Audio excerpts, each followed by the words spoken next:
Hello to everyone celebrating Nowruz across the United States and around the world.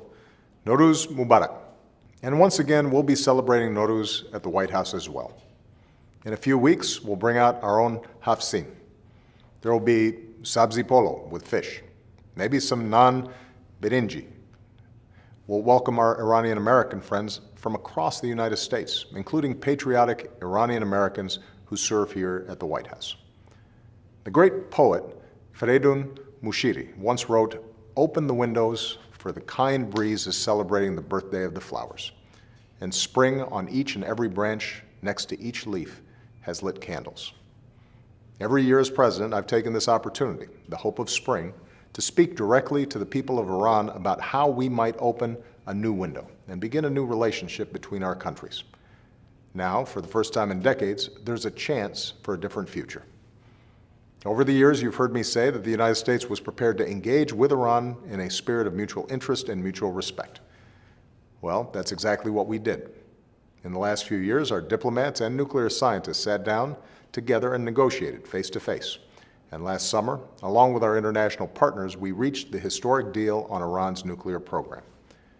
2 months ago, Iran fulfilled key commitments under that deal.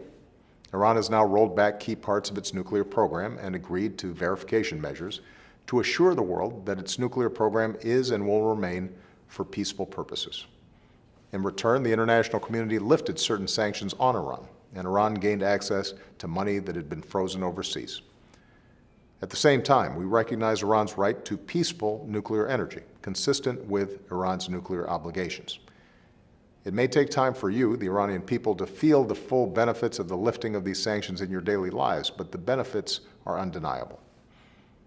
Iran now has the opportunity to begin reintegrating itself with the global economy.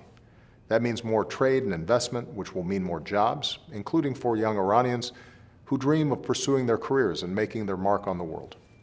It will mean more access to cutting-edge technologies, including information technologies that can help Iranian startups.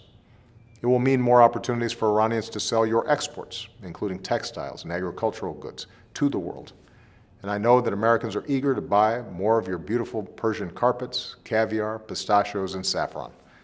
More tourists will visit historic sites like Shiraz, Tabriz, and Isfahan, and spend their money in your shops and restaurants. Iranians, including students, will have more opportunities to travel and study abroad.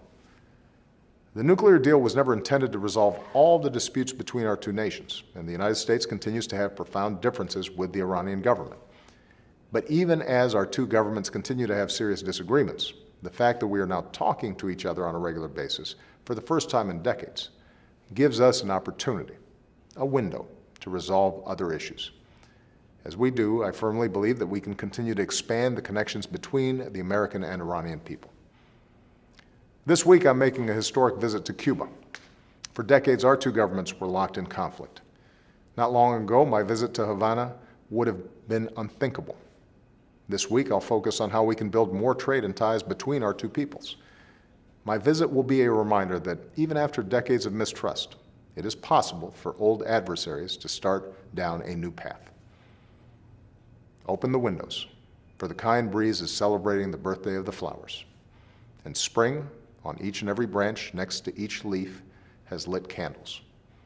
As you and your families welcome the new spring this Nowruz, I wish you a happy, healthy, and prosperous New Year, and I hope that the friendship and ties between the American and Iranian people will continue to grow.